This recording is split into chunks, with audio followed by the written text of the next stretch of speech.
Alright, in the last video we looked at using the quick mask mode in order to help us refine selections.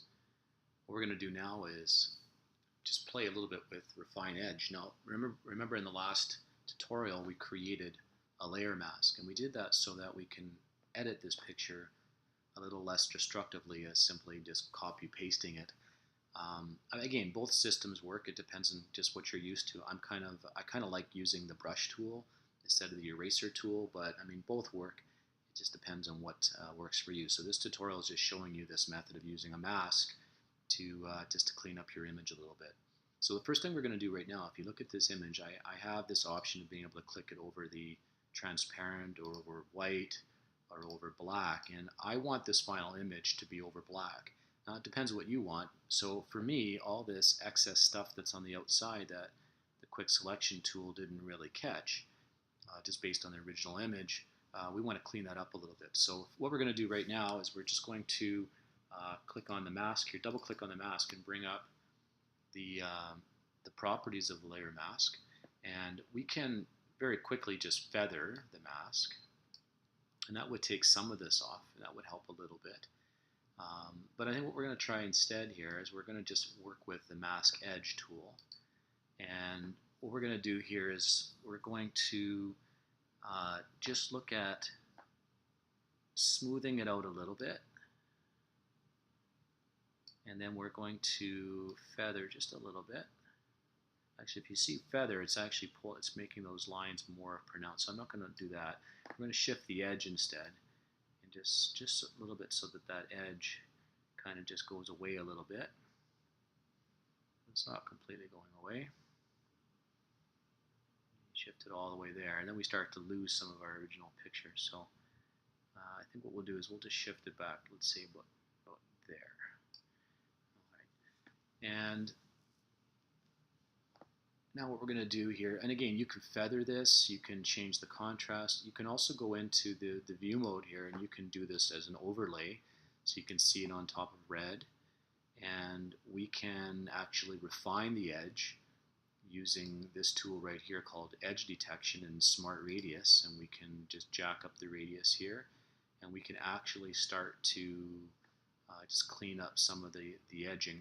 I find with this picture though it doesn't really work. It starts to just take away too much of the image, so we won't use that in this case here. We'll just get rid of that.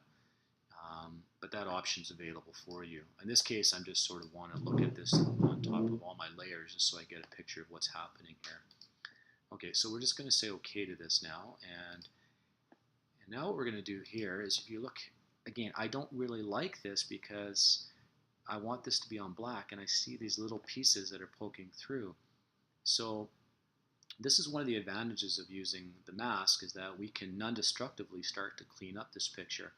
I mean, you could duplicate this layer, and you could use an eraser, and then if you screw up, you can just keep going back to your original picture that you have. I mean, that works too, but we're just going to explore right now using the mask as a tool non-destructively to clean this up. So what I'm going to do right now is just click on the mask layer, and notice that if I add black to this, then what's going to happen, so right now we're painting the wrong color, we're going to paint black and use the paintbrush. And what that means is that we're going to put black on this image, which means we're going to make the mask bigger. We're going to, and that will then remove some of these things we don't want. So let's just change our brush size a little bit, and I'm just going to expand the image, just kind of blow it up a little bit. And we'll come in here now, and all we're doing by painting black is we're simply adding to the mask that we created. And we're masking out some of those things that we don't want. Now, if we screwed up and went across like that, all we need to do is just change our foreground and background colors and just repaint this back in with white now, which brings back our original image and re-brings in the mask. So I'm just going to go back to here, and we'll continue this now, just masking this out. So we're painting black. Black removes. White reveals, black conceals, and then we're going to come over here, and I just change the brush size a little bit so I can get in here and clean that up, and I can even get smaller. And you can change your brushes too and your angles of your brushes, so you can really get into these different areas. And this process, it just depends on what you're trying to do. It's going to take a lot of time. I mean, obviously there's a lot of cleaning up to do here. And depending on what you're trying to do, I mean, if you just want to have this on a transparent background, you don't really care about this edge. Maybe you want that edge because the original image had sort of a black outline. Then you wouldn't do that. But for me, I want it to be on a black background, and I don't want it to look like this. I want it to look cleaner so that I can just have it pop out more. So that requires me to do this technique here, and I can just keep going around and just concealing by adding to my mask where I want to conceal. Now, if you look over this area here where you've got the jersey over here, the strings really kind of showing. This is a real good example of where the mask can really help you to fine tune this here. So I'm going to come in here and I'm just going to paint away those individual pixels just to clean that up. And we'll just take a couple of those pixels away. You could also change the transparency too if you don't want to take everything away and just to blend it a bit more. But that works. All right, so we'll back up now.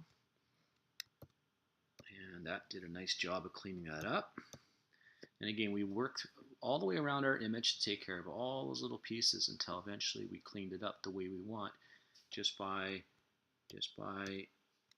doing this painting over here, just by painting on to the layer mask. And again, it takes a lot of time, and for the purpose of not adding to this video, making this too long, what I did is I worked ahead, and earlier on I just used Shift Option Command E to create an image of the work I did of all the layers sort of as to one screenshot. And just to give you an image then of what we're trying to get towards, and I'll just zoom out here so you can see it. And what we're trying to get towards is this here. So with a little bit of work, you can take something that's sort of messy and you can clean it up the way you want your final image to look, just by simply adding and doing things to your mask. All right, that concludes this video.